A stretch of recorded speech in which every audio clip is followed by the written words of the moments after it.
Hello friends, welcome to daily current affairs in 1 minute. આજે જેમનો જન્મદિવસ હોય તેમને હાર્દિક શુભકામનાઓ. ડિપાર્ટમેન્ટ ઓફ ટેલિકોમ્યુનિકેશન એ વ્યવહારિક વોઇસ કોલ અને સેવાઓ માટે અલગ નંબરની 160 નંબરથી શરૂ થતી શ્રેણી ફાળવી છે. ઈડા અને બેન્કિંગ ક્ષેત્રને આ શ્રેણી ફાળવવાથી ફ્રોડ તેમજ શંકાસ્પદ છેતરપિંડીવાળા કોલથી બચી શકાશે. તેમજ નાગરિકોને સંચાર સાથી અને ચક્ષુ સુવિધા પણ આપવામાં આવી છે, જેના પર છેતરપિંડીવાળા કોલ્સ માટે તમે ફરિયાદ પણ નોંધાવી શકો છો. આજે લોકસભા ચૂંટણીનો અંતિમ અને 7મો તબક્કો શરૂ છે. મંગળવારે એટલે કે 4મી તારીખે મતગણતરી હાથ ધરવામાં આવશે.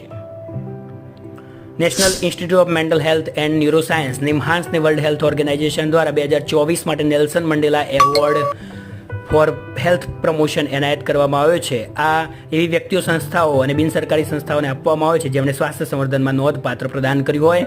રાષ્ટ્રીય રક્ષા શક્તિ યુનિવર્સિટી આદિવાસી કલ્યાણ વિભાગ ગુજરાત સરકારના સહયોગથી 2023ના મધ્યમાં એક પહેલ શરૂ કરી હતી, જેનો હેતુ ગુજરાતમાં અનુસૂચિત જનજાતિના યુવાનો માટે અગ્નિવીરો તરીકે જોડાવા માટે મદદ કરવાનો હતો.